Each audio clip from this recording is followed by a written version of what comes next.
இதாகவே இந்த நாளின் காலையிலே நாங்கள் ஒன்று கூடி வந்திருக்கிறோம். வேதத்தின் மகத்துவங்களை பார்க்க எங்கள் கண்களை திறந்துள்ளோம். வேதத்தின் மகத்துவங்களை அறியத்தக்கதாக எங்கள் மனதை திறந்துள்ளோம். நாங்கள் வந்திருக்கிறோம். வரக்கூடியவர்கள் யாராவது இருப்பார்களா? நான் வந்து சேர உதவி செய்துள்ளோம். ஒருவேளை இதை ஆன்லைன் மூலமாக பார்க்கிறவர்கள் ஆசீர்வாதம் பெறுவதை செய்துள்ளோம். கிருபை ஒப்புக் கொடுப்போம். இயேசுவின் நாமத்தில் பிதாவே. நம்ம வந்து யோபு பற்றி நான் படிச்சுருக்கோம். யோபுவை பற்றி படிக்கும்போது நிறைய காரியங்கள் திரும்ப திரும்ப அதையே படிக்குங்கிற மாதிரி இருக்கும். அதனால் நான் ஒருவேளை சொல்கிற மாதிரி இருக்கும். ஆனால் வேறு விதமான காரியங்களை சொல்கிறேன். நீங்கள் கவனமாக கேட்கும்படியாக உங்களை கேட்டுக்கிறேன். ஊத்ஸ் தேசத்தை பற்றி நம்ம படிச்சிருக்கோம். ஊத்ஸ் தேசம் எங்கே இருக்குங்கிறது நமக்கு சொல்லப்படலை, வச்சுங்களா. ஆனால் ஊத்ஸ் தேசமா, அது ஒரு சிறிய இடமா, அல்லது ஊரா எங்கிறது தெரியாது. ஆனால் ஊத்ஸ் தேசம் அப்படிங்கிற பேர் தான் நமக்கு வருது. இதை வந்து ஆதியாகமம் 10வது அதிகாரத்தில் ஊத்ஸ் என்ற ஒரு மனிதன் இருந்ததாக பார்க்கிறோம். ஒருவேளை அவனுடைய பேரில் அது வந்திருக்கலாம். அவன் வாழ்ந்த ஊர் அந்த ஊராக இருந்திருக்கலாம் என்று நாம் என்ன தோன்றுகிறது. ஆராம் என்று சொல்லுகின்ற இடத்துக்கு கிழக்கிலே அமைந்திருக்கிற ஒரு ஊர் என்று நாம் பார்க்கிறோம். ஒருவேளை ஊத்ஸ் தேசம்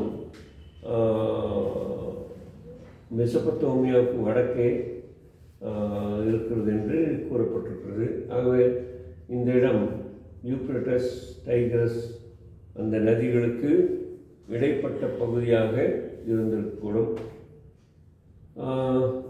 நாகோருடைய மகனுக்கும் மில்காளுக்கும் பிறந்தவர் தான் ஊத்ஸ் என்று வேதம் சொல்கிறது. ஆதியாகமம் 10வது அதிகாரம் 22-23 வசனங்களில் நாம் பார்க்கிறோம்.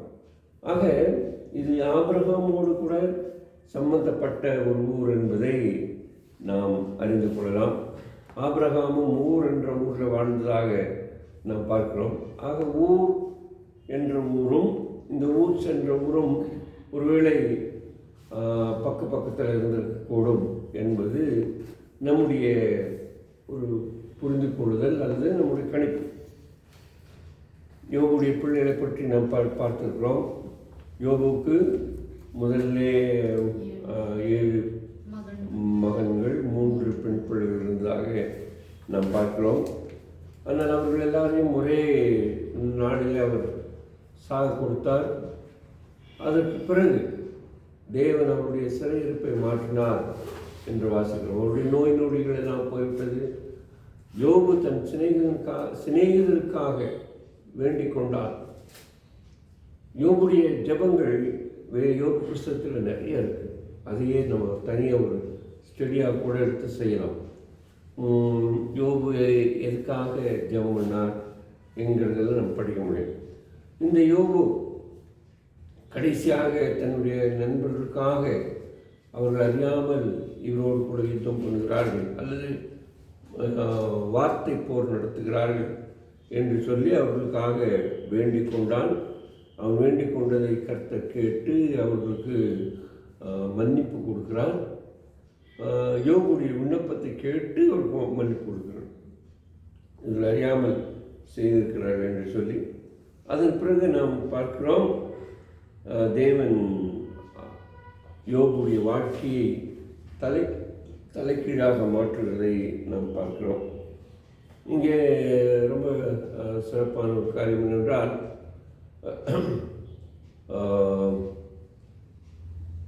42வது அதிகாரத்தில் 11வது வாக்கியம் என்ன சொல்கிறது? அப்பொழுது அவருடைய எல்லா சகோதரரும் சகோதரிகளும் அவனுக்கு முன்னாலே அறிமுகமான எல்லாரும் வந்து அவன் வீட்டிலே அவனோடு போஜனம் பண்ணினார்கள். நான் நினைக்கிறேன் அவனுடைய சகோதரர்கள் எல்லாரும் இவருக்கு நஷ்டம் வந்த போது, கஷ்டம் வந்த போது, வியாபாரம் ஒழிந்து போன போது, பிள்ளைகள் இறந்த போது ஒருவரும் எட்டி பார்க்க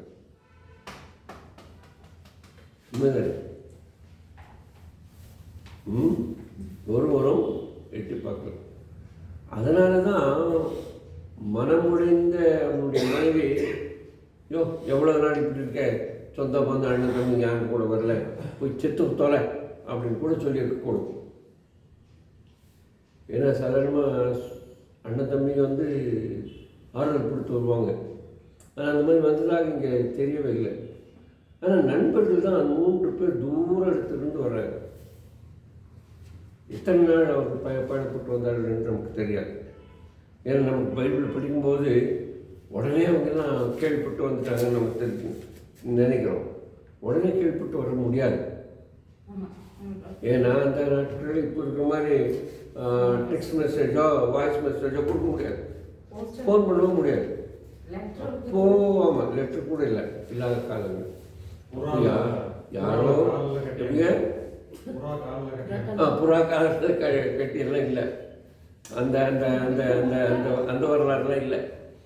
ஆக இது யாரோ ஒருவர் போய் சொல்லி, எப்பா உங்களுக்கு தெரியுமா யோபுவுக்கு இப்படிலாம் ஆச்சு அப்படின்னு சொல்ல, அவர்கள் எல்லாரும் 3 பேர் அருமையான நண்பர்கள். ஆனால் வந்து துக்கம் சரியாக வராங்க. உண்மையில் உள்ளன்போடு தான் வர்றாங்க. அவங்கள நம்ம குறை சொல்ல முடியாது.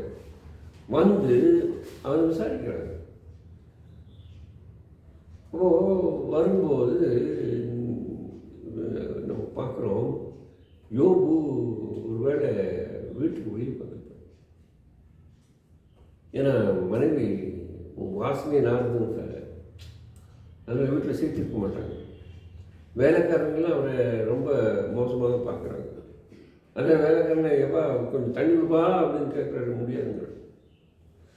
என்ன மனுஷன் சொல்கிறேன்னு, ரத்த கண்ணீர் இப்போ பார்த்துருக்கீங்களா? யாராவது ரத்த கண்ணீர் பார்த்துருக்கீங்க? பார்க்கலன்னு பாருங்கள். அதில்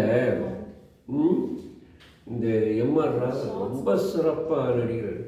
அது முந்தி நாடகமாக இருந்தது, அது பிறகு இதாக எடுத்தாங்க. இந்த எம்ஆர் ராதா வந்து நல்லா இருக்கும்போது அவங்க அம்மா வெட்டு வதைப்பான், எல்லாம் பண்ணுவோம். ஆனால் யோகா அப்படி இல்லை. ஏன்னா ஆனால் கடைசியில் அவனுக்கு குஷ்டரோகம் வந்தோடனே ஒருத்தரும் ஒரு எட்டி பார்க்குறாரு. நிறைய தத்துவம் பேசுகிறார், இதில் வேறு விஷயம். ஆனால் அவன் எங்கே உட்காடுறான் என்னங்கிறது பார்க்கும்போது, அவன் ஒரு நாளில் அவங்க அம்மாவே எழுந்து போய் அந்த பக்கம் போக சொல்லுவேன், குப்பை தொட்டியில் உட்காந்துருக்கான். அப்போது அந்த மாதிரி ஒரு நிலைமை ஆகிடுது. ஆனால் இது யோபு அப்படியான யோபுவை அவங்க யாரும் ஏற்றுக்கொள்ளலை. நண்பர்கள், உறவினர்கள் யாரும் ஏற்றுக்கொள்ளவில்லை. அது அன்றைக்கே மாத்திரம் இன்றைக்கி அப்படி தான் நடக்குது. அன்றைக்கி மாத்திரம் இன்றைக்கி அப்படி தான் நடக்குது. இன்றைக்குமே 4 காசு கையில் இருந்தால் இல்லாத சொந்தங்கள் தேடி வரும். இல்லாத சொந்தங்கள் தேடி வரும். கையில் காசு இல்லைன்னா ஒருத்தர் கூட வர மாட்டாங்க. ஃப்ரெண்ட்ஸ் அப்படிதான். கிணத்துல தண்ணி இருந்தால் மீன் இருக்கும், மீனை பிடிக்கிறதுக்கு குருவி வரும், பறவைகள் வரும். இப்போ நமக்கு எதுவும் இல்லாமல் ஆச்சுன்னா ஒருத்தரும் நம்ம வர மாட்டாங்க. அப்படிங்கிற இதுதான் நம்ம இதில் பார்க்குறோம். அதனால் இதில் நம்ம 11ஆவது வசனத்தில் அப்படி தான் நம்ம பார்க்குறோம். அப்பொழுது அவனுடைய எல்லா சகோதரர்களும் அப்போது இந்த மாதிரி நாட்களில் குடும்ப கட்டுப்பாடு இல்லாத நாட்கள். அதனால் ஒரு குடும்பத்தில் எப்படி 12 13 பேர் இருந்திருப்பாங்க. நம்ம இவங்க வீட்லேயே 13 பேர் இருந்தாங்க. யார்? யாக்கோபு வீட்டில். அதனால் மக்கள் இருந்திருப்பாங்க. ஆக யாருமே ஒருத்தர் கூட அவர் வரலை அப்படிங்கிறது அங்கே நம்ம பார்க்குற காரியம். அறிமுகமானவர்கள் வந்து அவன் வீட்டிலே அவனோடு சாப்பிட்டார்கள். அது வரைக்கும் அவன் சாப்பிட்றது கூட அருவருப்பாக இருந்தவங்கெல்லாம் இப்போது நல்லா ஆனோடனே அவன் கூட சாப்பிட்றாங்க. அது நிமித்தம் அவனுக்காக ரொம்ப வருத்தப்படுறாங்க, ஆறுதல் சொல்கிறாங்க. ஆறுதல் சொல்லிட்டு அங்கே ஒரு முக்கியமான ஒரு காரியம், ஒவ்வொருத்தரும் அவங்கவுங்க திராணிக்கு தக்கதாக அவனுக்கு காசு பணம் கொடுத்து வரணும். இது அப்போ செஞ்சுருந்துருக்கான். ஸோ சரி செய்தாங்களா இல்லைன்னு தெரியல. ஆனால் அங்கே வந்து எல்லாரும் வந்து என்ன செய்கிறாங்க, ஒவ்வொருவரும் தங்க காசையும் ஒவ்வொருவரும் பொன் ஆபரணங்களையும் அவனுக்கு கொடுத்தாங்க.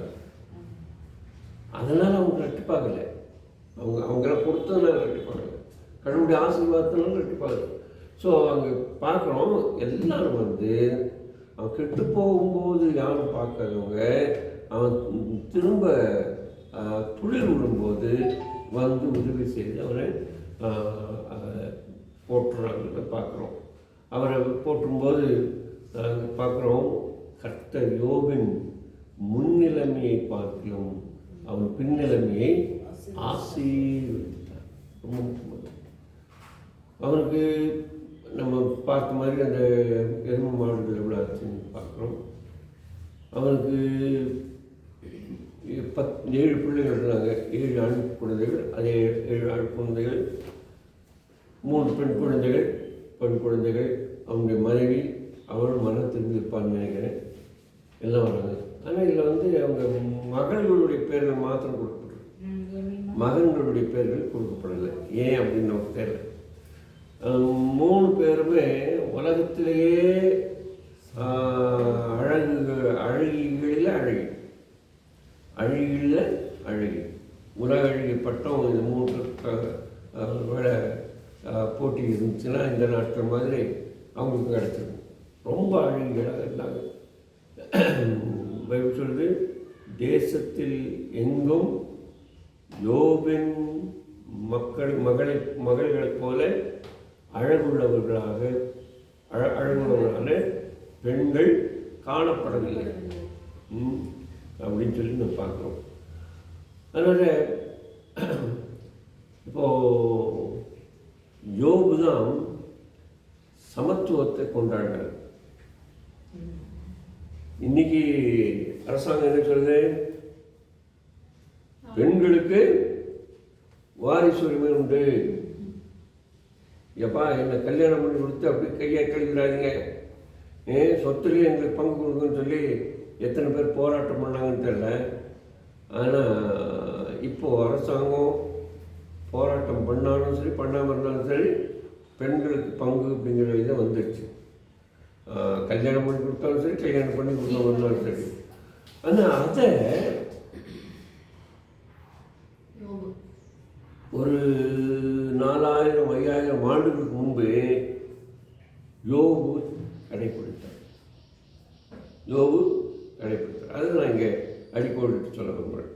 யோபு தன் பெண் பிள்ளைகளுக்கும் சொத்தில் சம உரிமை கொடுத்தார். ஆண் பிள்ளைகளுக்கு எப்படி சம உரிமை கொடுத்தாரோ நான் நினைக்கிறேன் இப்போ மாத்திரல அவருடைய முன்னிலைமையெல்லாம் அப்படி கொடுத்துருப்பாங்க.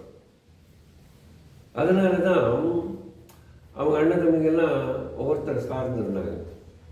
நேற்று சொன்னேன்ல, பணம் இருந்தால் எல்லாம் தேடி வருவாங்கன்னு.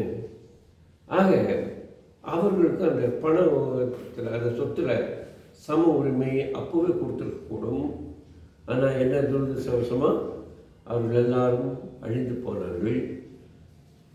அதன் பிறகு தேவன் அவர்களை திரும்ப கட்டின பிறகு அவர்களுக்கு இரட்டிப்பான ஆசீர்வாதத்தை கொடுத்த பிறகு பெண் பிள்ளைகளுக்கும் ஆண் பிள்ளைகளைப் போல சம உரிமை அளிக்கப்பட்டது.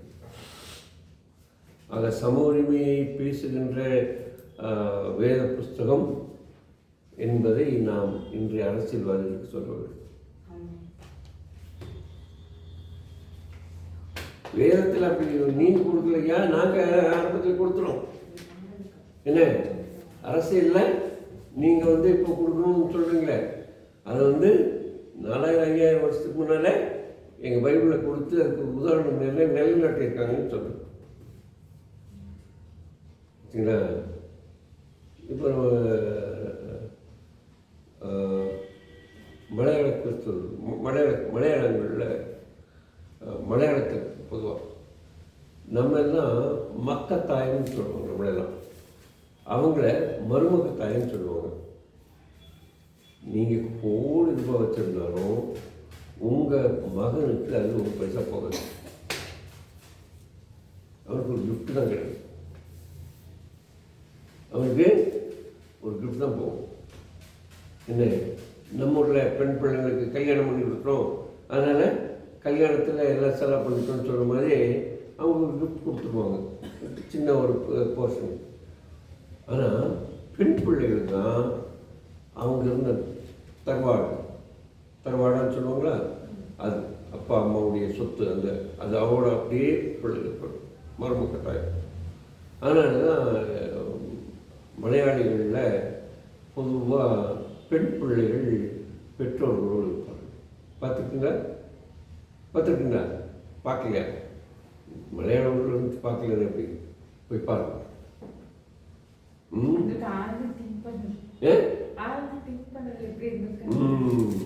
இப்போ நம்ம வந்து பொதுவாக எல்லாருமே மக்கத்தாயம், மக்களுடைய மகனுடைய வழியில் சொத்துரிமை. அவங்களுக்கு மருமக்கத்தாயம் அப்படிங்கிற அந்த வார்த்தையை உபயோகப்படுத்துவாங்க. அதனால் யோபு உடையது அப்படி இருக்கிறது. ரைட், யோபுடைய குணாதிசயத்தை பற்றி நம்ம பார்க்குறோம். யோபுடைய குணாதிசயத்தை முதல் அதிகாரத்திலேயே பார்க்குறோம். அவங்க எப்படி இருந்தால்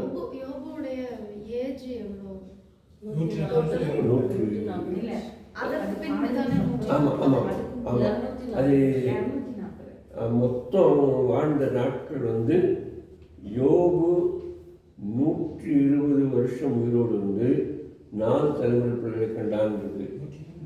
ஆக அதுக்கு முன்னால எத்தனை வயசுல இருக்கும்போது நமக்கு தெரியல. ஒருவேளை 80 வயசாக இருந்தது கூட.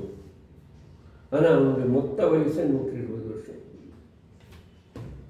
ஏன்னா 140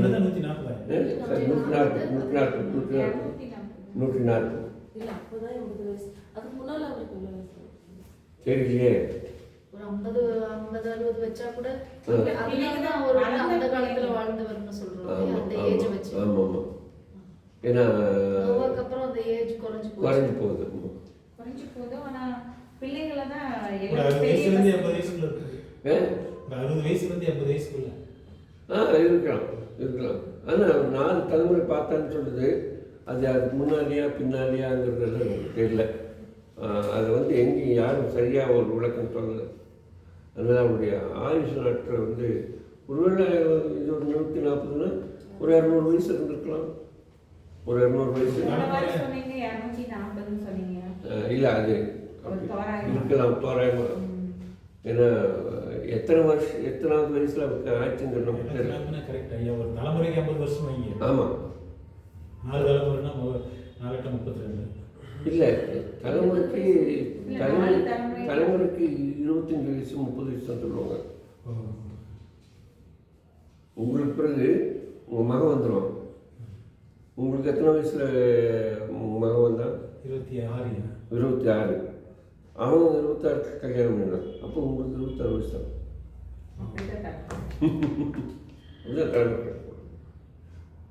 ஆனால் அந்த தலைமுறை வந்து இத்தனை வருஷம் வாழணுங்கிறது சரி. இப்போ யோபுடைய குணாதிசயத்தை பார்க்கும்போது அவனுடைய குணாதிசயம் கேரக்டர், அவன் எப்படியெல்லாம் இருந்தான் அப்படிங்கிறத நம்ம வேதம் ரொம்ப அழகாக சொல்லுது. அவன் பிற்காலத்தில் எப்படி இருந்தாங்கிறத சொல்லலை. வச்சுங்களா? முற்காலத்தில் எப்படி இருந்தான்னா அவன் முற்காலத்தில் இருந்தது போல பிற்காலத்தில் இருந்திருக்க கூடும் அப்படிங்கிறது இதனுடைய நம்ம எடுத்துக்கொள்ளக்கூடிய கண்ணோட்டத்தில் இருக்குது. அவன் வந்து எப்படி இருந்தான்? உத்தமனாக இருந்தான், சன்மார்க்கவனாக இருந்தான், தேவனுக்கு பயந்தவனாக இருந்தான், பொல்லாப்புக்கு விலகிறவனாக இருந்தான் என்கிறது நமக்கு தெளிவாக சொல்லுது. அதனால் இவன் வந்து எந்த இதுக்கும் பயப்படாது. கடவுளை தவிர யாருக்குமே பயப்படாது. கடவுளை தவிர யாருக்கும் பயப்படவில்லை என்பது நமக்கு தெரிந்து கொள்கிற ஒரு காரணம்.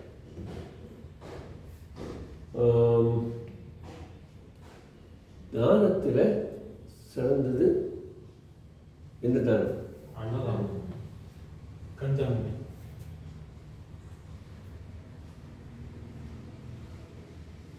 மேலதானம்.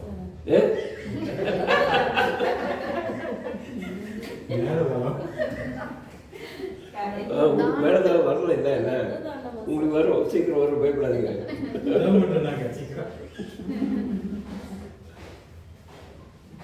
தானத்தில் சிறந்தது நிதானம். தானத்தில் சிறந்தது நிதானம் அப்படின்னு சொல்லுவாங்க. அதனால் யோகு வந்து ரொம்ப நிதானமாக வாழ்க்கையில் இருந்தான். இது அவனுடைய குணாதிசயங்கள் ஒன்றாக நம்ம எடுத்துக்கொள்ள வேண்டும். ஏன்னா உத்தமன்னா நமக்கு தெரியும், தப்பு தவறுது போகாது. துன்மார்க்குன்னா சன்மார்க்குன்னா துன்மார்க்கத்துக்கு எதிரானது அப்படிங்கிறது. இப்போ அவனுக்கு வந்து நிதானம் அவனுடைய வாழ்க்கையில் ரொம்ப முக்கியம். ஸோ 42வது அதிகாரத்தில் அதை பற்றி நம்ம பார்க்குறோம். 7-8 வசனங்களில் பார்க்கும்போது, கர்த்தர் இந்த வார்த்தைகளை 42 யோபோடு பேசின பின் கர்த்தர் தேமானியனான எலிபாசை நோக்கி, உன்மேல் உன் 2 சிநேகிதர் மேலும் எனக்கு கோபம் மூடுகிறது. என் தாசனாக யோபு பேசினது போல் நீ என்னை குறித்து நிதானமாய் பேசவில்லை. சரி. இப்போ இந்த தேமானும் அவனுடைய நண்பர்கள் 2 பேரும், அப்புறம் இடையில எலிபாஸ் வந்து சேர்றான். இவங்க எல்லாமே பேசுனதில் அவங்க நிதானம் இழந்து பேசினாங்க, ஞானம் இல்லாமல் பேசினாங்க.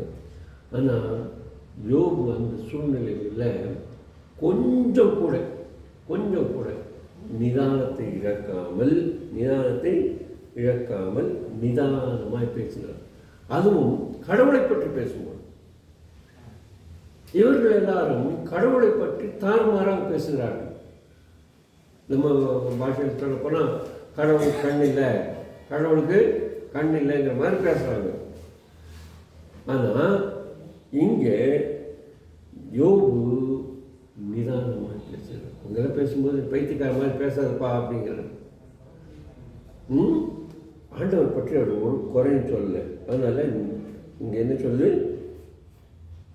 யோபு பேசினது போல, என் தாசனாய் யோபு பேசினது போல நீங்கள் என்னை குறித்து நிதானமாய் பேசவில்லை. அவனுக்கு இருந்த குணாதியம் நிதானம். அவனுக்கு இருந்தது நிதானம். ஆக இந்த நிதானமாய் பேசின யோபு சாத்தானால் வஞ்சிக்கப்பட்டு அவன் ஏமாற்றம் அடைந்த போது அவன் எப்படி இருந்தான்ங்கிறதான் நம்ம இப்போ பார்க்க போகிறோம். யோபும் சாத்தானை பற்றி வேதம் இங்கே நமக்கு சொல்லுகிற காரியம் நமக்கு தெரியும். ஆண்டவர் வந்து யோபு கேட்குறாரு, நீ சாத்தான் கேட்குறாரு, நீ எங்கேருந்து வர்றேன்னு. அப்போ அவன் சொல்கிறான், நான் ஊர் சுற்றி வர்றேன்னு சொல்கிறான் இல்லையா? அப்போ அவன் ஊர் சுற்றுறவனாக இருக்கிறான். யார் மேலே குற்றம் சாட்டலாம், யாரை தள்ளி விடலாம்? பைபிள் என்ன சொல்லுது? எவனை விழுங்கலாம் என்று, யாரை விழுங்கலாம் என்று வகை தேடி சுற்றி திருக்கிறான். ஏன் விழுங்கலாம் என்று சொல்லிப்பாருங்க. ஏன் விழுங்கலாம்? சாத்தான் ஏன் நம்மை விழுங்கலாம்? ஏன் நம்ம கடிச்சு கொதறலாம்? ஏன்னா பல்லு இல்லை. இயேசு கிறிஸ்து சிலுவையில் சாகும்போது பல்ல உடைச்சிட்டார். இயேசு கிறிஸ்து சிலுவையில் தொங்கும்போது சாத்தானுடைய பல்லை பிடிங்கி போட்டு, அதனால் அவனால் நம்மளை கடிக்க முடியாது, முழுகதான் முடியும். சரியா? சரி, இப்போது நான் வந்து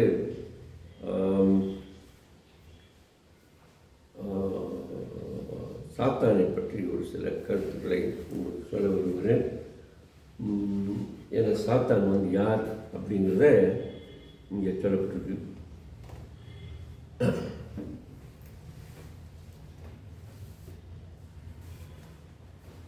இந்த உலகத்திலேயே சாத்தானுடைய குணாதிசயங்கள் ஒன்று பொறாமை. அவனுடைய பொறாமை தான் நமக்கு வருது, அவனுடைய பிள்ளைகளுக்கும் வருது. என்ன? ஸோ தேவன் யாரையாவது ஆசீர்வதித்தால் அவனை தாங்கிக் கொள்ளவே முடியாது. அதனால அவன் தன்னுடைய பொறாமையினால யாரையெல்லாம் கெடுக்கலாங்கிறதுக்காக அவன் திட்டம் பண்ணான். ஒருவேளை ஆண்டவர் நம்ம உங்களை நீங்கள் ஆசீர்வதிச்சான்னா அவனை தாங்கவே முடியாது. எதையாவது ஒரு வகையில் அந்த ஆசீர்வாதத்தை கெடுக்க முயற்சி செய்வான். ரைட். இப்போ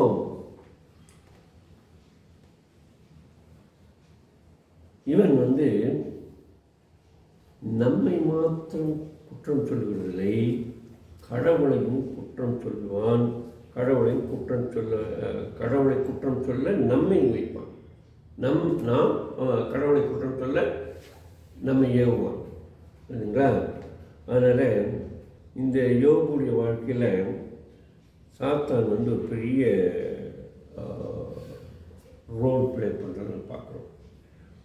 வேதத்தில் 2-3 இடங்கள் இந்த பகுதியில் சாத்தானை குறித்து சொல்லப்பட்டிருக்கு. ஆனால் அவன் செய்த காரியம் என்ன வந்து அவனுடைய வாழ்க்கையில் ஏற்பட்ட அந்த பெரிய நஷ்டத்திலிருந்து நம்ம அறிய முடியும். சரி, இப்போ கிறிஸ்துவராகி நாம் யோபு புஸ்தகத்தின் அடிப்படையில் சாத்தான் யார் என்று அறிந்து கொள்வது நல்லது. சாத்தான் வந்து சிருஷ்டிக்கப்பட்ட ஒரு சிருஷ்டி. சாத்தான் சிருஷ்டிக்கப்பட்ட ஒரு சிருஷ்டி, உங்களைப் போல என்னைப் போல ஒரு சிருஷ்டி. ஆனால் நமக்கு ஆண்டவர் நம்மை கையினால் வணைகிறார். சாத்தானையோ தேவதூதர்களையோ அவர் வணையவில்லை. அவர்களை ஆவியாக கட்டளையிட்டதன் மூலமாக வந்தார். ஆண்டவருடைய வார்த்தையினால வந்தவர்கள். பார்த்தீங்களா? தேவதூதர்கள் எத்தனை பேர் இருக்கிறார்கள் என்று பார்த்தால் எண்ணிக்கை கடங்காதவர்களாக இருக்கிறார்கள். தேவதூதர்களை பற்றி படிக்கிறது ரொம்ப சுவாரஸ்யம் இருக்கும். சரிங்களா? ஸோ இங்கே நம்ம பார்க்குறோம் எத்தனை சொல்லணும்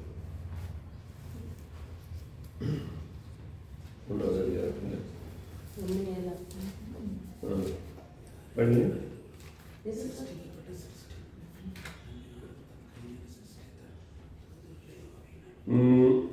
ஒரு நாள் 6வது வசனம்.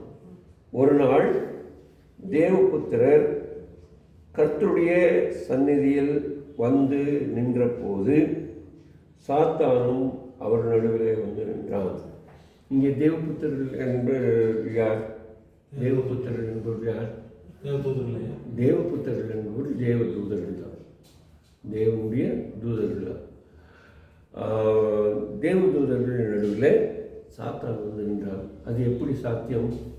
ஏனென்றால் அவனும் ஒரு தேவதூதனாக இருந்தவன். இந்த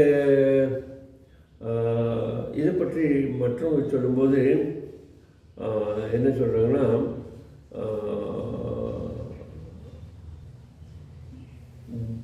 தேவபக்தி உள்ளவர்கள் அப்படின்னு சொல்கிறாங்க. தேவபக்தி உள்ளவர்களெல்லாம் கூடியிருந்த போது அப்படின்னு சொல்லுவாங்க. ஆனால் அது பொருத்தமாக இல்லை. தேவதூதர்கள் இருக்கிற இடத்துல தேவதூதர்கள் விழுந்து போன சாத்தான் அது எதிரி வந்து நின்றான் என்கிறதாக தான் நாம் எடுத்துக்கொள்ள வேண்டும். சில என்ன சொல்கிறாங்க, காயினுடைய சந்ததியாரிலிருந்து எல்லாருமே பிசாசு, காயினுடைய சந்ததியார் பிசாசு, அல்லது அவனுடைய சந்ததியார்கள்னா கெட்டு போனவங்க, சேத்துடைய சேத்துடைய சந்ததியா தேவபுத்திரர்கள் அப்படின்னு சொல்லுவாங்க. அது கேட்கறதுக்கு நல்லா தான் இருக்கு, ஆனால் அது உண்மை அல்ல, அது உண்மை அல்ல என்பதை நம்ம அறிந்து. ஸோ இப்போது தேவதூதர்கள் எண்ணிக்கை கடங்காதவர்கள், கோடி கோடியானவர்கள் என்று நாம் வாசிக்கிறோம். கோடி கோடியானவர்கள். ஒரு முறை இயேசுவானவர் சொன்னார், என்னை காக்க, அதாவது கெத்செமனே தோட்டத்தில் என்னை காக்க தேவன் எத்தனை வீரர்கள் அனுப்புவதாக சொன்னால், ஒரு பெட்டாலியன், ஒரு பெட்டாலியனுக்கு என்ன சொல்லுவாங்க, பைபிள் என்ன சொல்லுது, ஒரு லேகியோன், ஒரு லேகியோன். லேகியோன் என்கிறவர்கள் கிட்டத்தட்ட 6000 7000 வரைக்கும் இருப்பாங்க.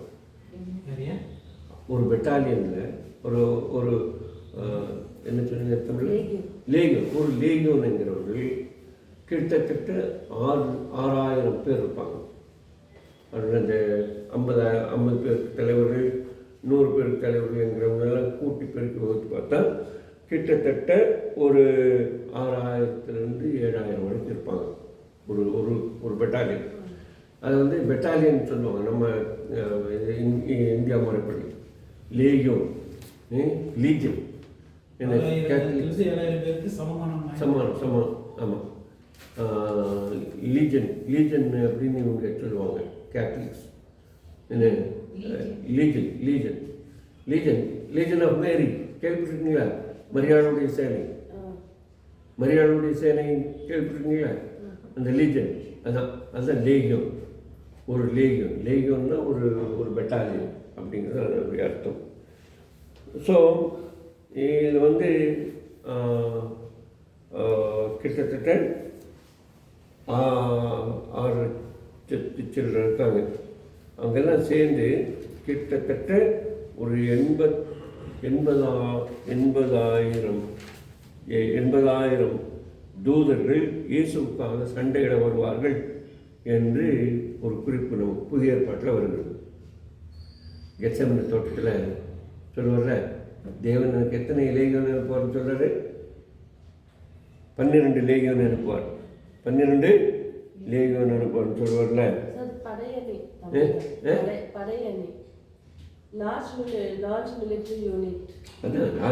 அதான் மிலிட்ரி பெட்டாலியன். சரி, இப்போ மத்திய சுவிசேஷம் 26:35 இருக்கு அந்த வசனம். 35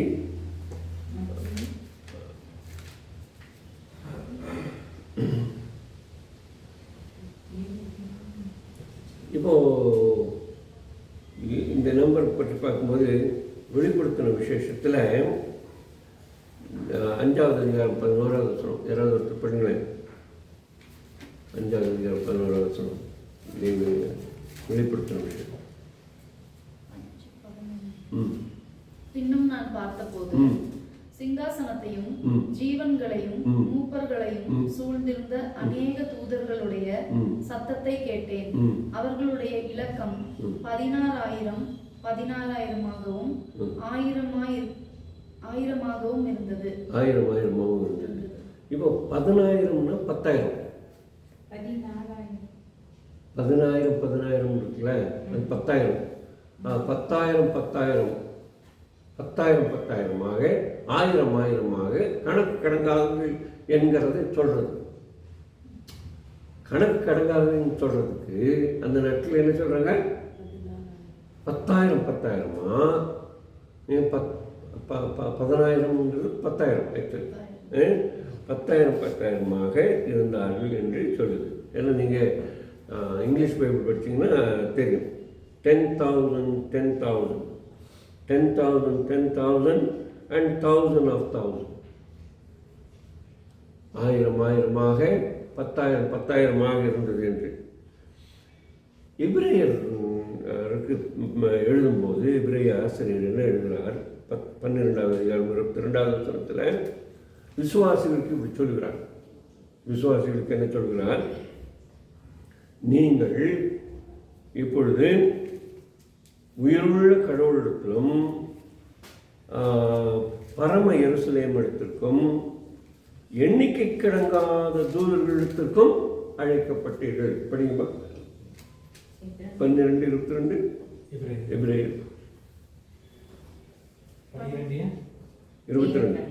நீங்களோ சீயோன் மலையினிடத்திற்கும் ஜீவனுள்ள தேவனுடைய உயிருள்ள கடவுளத்திற்கும் நகரமாகிய பரம எருசலேமினிடத்திற்கும் 1000-16,000 தேவ தூதர்களினிடத்திற்கும் பரலோகத்தில் பேர் எழுதியிருக்கிற தூதர் பேரானவர்களின் சர்வ சங்கமாகிய சபையினிடத்திற்கும் யாவருக்கும் நியாயாதிபதியாகிய தேவனிடத்திற்கும் பூரணராக்கப்பட்ட வந்தீர்கள். ஸோ இப்போ இந்த கூட்டம் அவ்வளவு பெரிய கூட்டமாக இருந்தது அப்படிங்கிறத நம்ம பார்க்கணும்.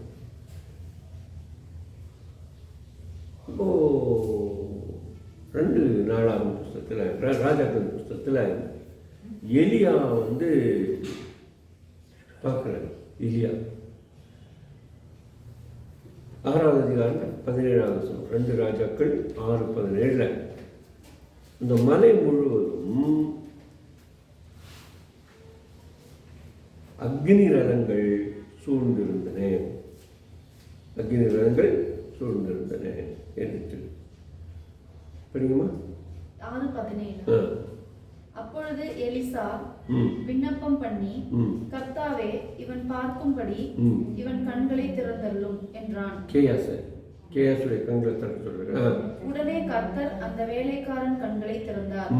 இதோ எலிசாவை சுற்றிலும் அக்னிமயமான குதிரைகளாலும் ரதங்களாலும் அந்த மலை நிறைந்திருக்கிறதை அவன் கண்டான். இப்போ அந்த வேலைக்காரன் என்ன சொல்றான்? நமக்கு விரோதமா அசீரியர்கள் வந்துட்டாங்கன்னு சொல்றாரு.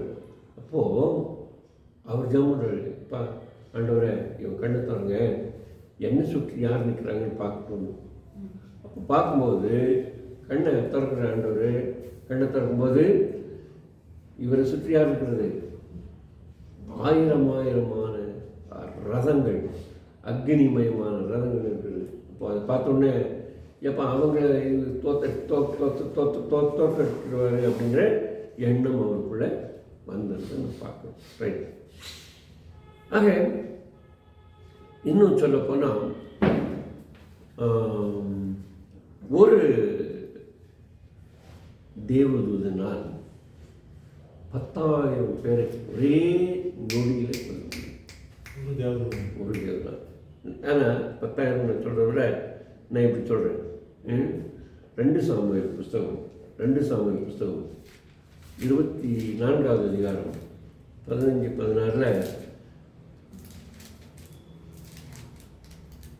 ஒரு தேவதூதன் 70,000 இஸ்ரவேலர்களை கொன்று குவித்தான். அது விசேஷமாக அவன் தாவீது பாவம் செய்ததுனால. இன்னொரு இடத்துல ஒரே ஒரு தேவதூதன் ஒரு ராத்திரியில் 1,85,000 அசீரிய போர் வீரர்களை கொன்று போட்டான். இந்த அசீரியங்கிறது தெரியுமா? இந்த அசீரியங்கிறது இன்னைக்கு ஈராக் தானே போடுறேன் ஐயா. அமெரிக்கா ஈராக் தானே போடுறேன். ஈரானா? ஈரான் இன்னைக்கு இருக்கிற ஈரான் தான் அசீரியா. ஈராக்கா? ஈராக். இன்றைக்கு நடக்குது இல்லை அந்த குமைனி, அதுதான் இந்த சீரியா, பெர்ஷியா. ஸோ அவர்களை ஆண்டவர் கொன்று போட்டார்.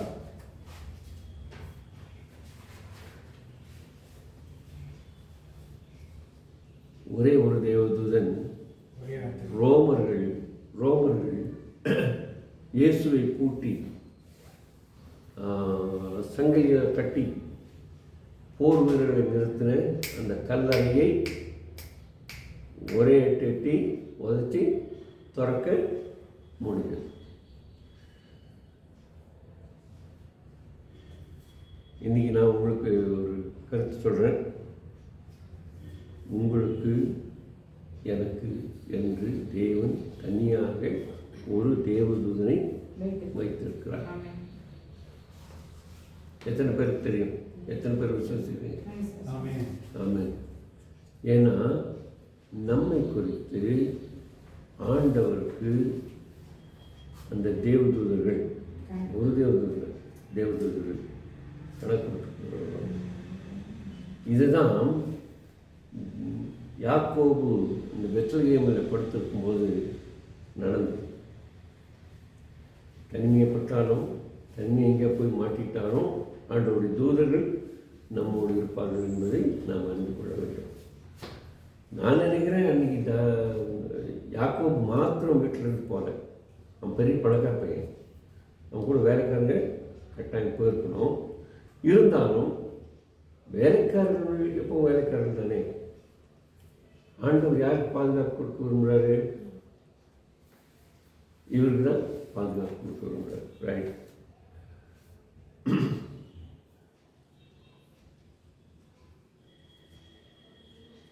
சரி, இந்த தேவதூதர்கள் ஒருவர் தான் விழுந்து போனார். இந்த தேவதூதர்கள் ஒருவர் தான் விழுந்து போனார். தேவன் பிரதான தூதர்களை ஏற்படுத்தினார். காப்ரியேல், மிகாவேல், லூசிபர் என்று தூதர்களை ஏற்படுத்தினார். இதில் லூசிபர் மனமேட்டிமையானார், அதனாலே விழுந்து போனார். லூசிபர்னு என்ன அர்த்தம்?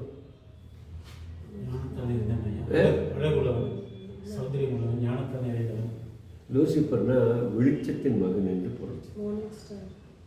Morning star. லூசி அப்படிங்கிற அந்த வார்த்தைக்கு பொருள் வெளிச்சம். லூசி அது நம்முடைய பைபிள் அப்படி போட்டிருக்காங்க. லூசி. இப்போ நிறைய கேத்தலிக்ஸுக்கு அவங்க பெண்களுக்கு இந்த லூசின் பேர் வச்சுருப்பாங்க, பார்த்துக்கிங்களா? இல்லை, நிறைய பேர் வச்சுருக்காங்க.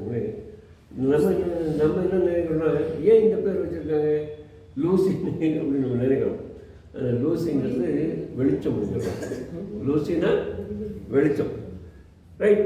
ஆக இந்த வெளிச்சத்தின் மகனாகிய, விழிவெளியின் மகனாகிய இந்த லூசிபர் என்று சொல்லுகிறவர்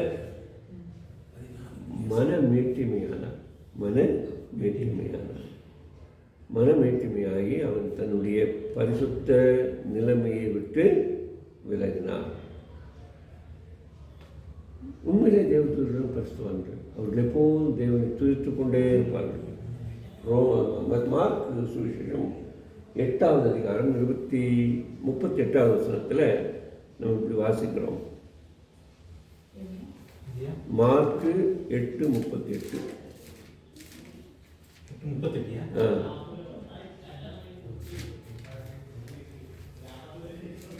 அதோடு கூட லூக்கா 9:26, 2 பேதுரு 2:4, யூதா 6 இதெல்லாம் வசனம் பார்த்துங்க.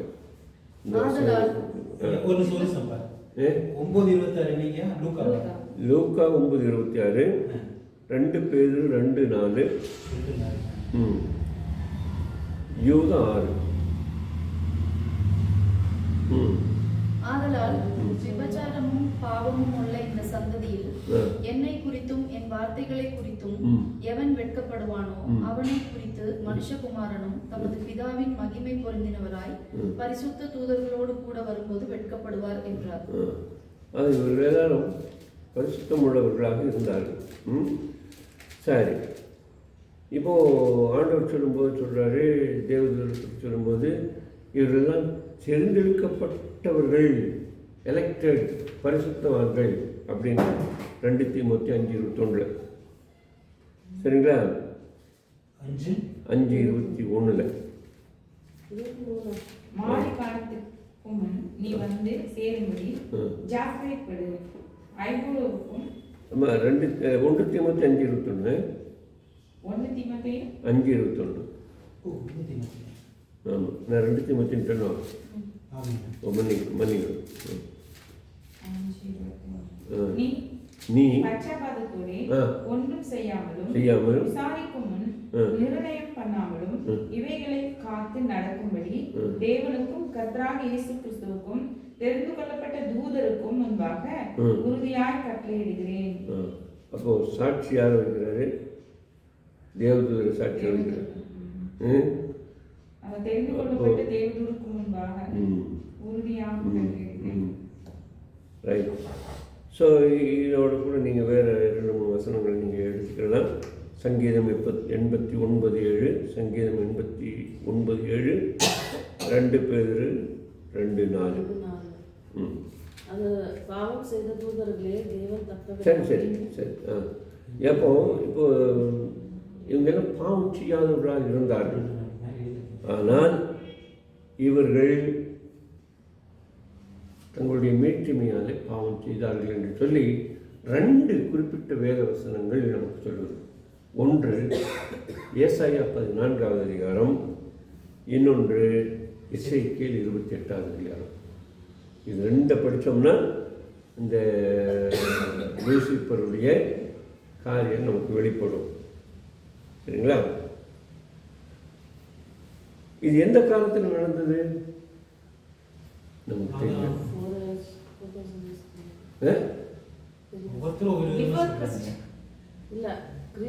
உலகம் உண்டாவதற்கு முன்பே, உலகம் உண்டாவதற்கு முன்பே சொல்றீங்க. ஆதாம் ஏவாள் உண்டாக்குவதற்கு முன்பதாக அதான் வானத்து பூமி உண்டாக்கி லூசிபரை கொண்டு வச்சாங்க. வானத்தையும் பூமி உண்டாக்கலை. ஏன்னா வேதம் சொல்லுது, ஆதியிலே தேவன் வானத்தையும் பூமியும் சிருஷ்டித்தார்கள். அது அந்த காலம், எல்லாம் உருவாகிறதுக்கு முன்னாடி உள்ள காலம். அதை நம்ம சரியாக புரிஞ்சுக்கணும். ஆதியிலே தேவன் வானத்தையும் பூமியும் சிருஷ்டித்தார். இதுக்கும் 2வது வசனத்துக்கும் இடையில ஒரு பெரிய ஒரு இடைவெளி உண்டு. இதை கேப் தியரி என்று சொல்லுவாங்க. கேப் தியரி, ஒரு பெரிய ஒரு இடைவெளி இருந்தது என்று சொல்லுவார்கள். அப்போது இது எத்தனை வருஷம், எத்தனை ஆண்டுகள் என்று நமக்கு தெரியாது. பல லட்சக்கணக்கான ஆண்டுகளாக இருக்கலாம், பல கோடிக்கணக்கான ஆண்டுகளாகவும் இருக்கலாம். ஆனால் பூமி ஒழுங்கின்மையாய் போய்விட்டது, வெறுமையாய் போய்விட்டது. காரணம் என்ன? ஏன்னா இவன் தான் இதுக்கெல்லாம் வெளிச்சமாக இருந்திருக்கணும். இவன் தான் பூமிக்கெல்லாம் வெளிச்சமாக இருந்திருக்கணும். இந்த லூசிபர் தேவனுடைய சிங்காசனத்தை சூழ இருந்தான். தேவதூதன் இந்த லூசிபர் தான் தேவனுடைய சிங்காசனத்தை சூழ வெளிச்சமாக இருந்தான். தேவன் வெளிச்சமாக இருக்கிறான். தேவனிடத்திலிருந்து வெளிச்சத்தை வாங்கி அவன் வெளிச்சம் காட்டி கொண்டிருந்தான். ஒருவேளை அவன் தான் இந்த பூமிக்கும் வெளிச்சத்தை காண்பித்துக் கொண்டிருந்திருப்பான், வெளிச்சத்தை காண்பித்துக் கொண்டிருந்திருப்பான். அவன் விழுந்தபோது அவன் சினம் கொண்டு இந்த இடத்தை சீரழித்து போட்டான். அதனால பூமியானது ஒழுங்கின்மையும் வெறுமையாய் இருந்தது, ஆழத்தின் மேல் இருள் இருந்தது. ஆனால் தேவ ஆவியானவர் உலகத்தை கைவிடவில்லை. சத்ருவாகிய சாத்தான் விழுந்து போன தேவதூதன் அவன் அந்த இடத்தை நாசப்படுத்தினாலும் தேவன் அதனை கைவிடவில்லை என்பதுதான் நாம் புரிந்து கொள்கிறோம். தேவதூதன் அழிச்சிட்டான். 2வது ஆண்டவர் திரும்ப உண்டாக்கினாரு. தேவன் பூமி உண்டாக்கல, வானத்து அது அப்படியே இருந்தது. என்ன, அதெல்லாம் தண்ணீர் ஆயிடுச்சு.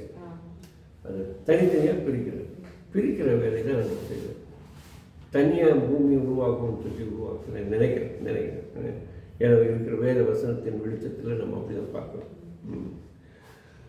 ஸோ இப்போ நம்ம வந்து ஏசாயா 14வது அதிகாரத்துக்கும் ஏசாயா 14வது அதிகாரத்துக்கும் எசேக்கியேல் 28வது அதிகாரத்துக்கும் நம்ம போனோம். சரிங்களா? இப்போ நம்ம டீ குடிச்சிட்டு போவோம். டீ குடிச்சிட்டு போவோம். ஆஃப் பண்ணுங்க.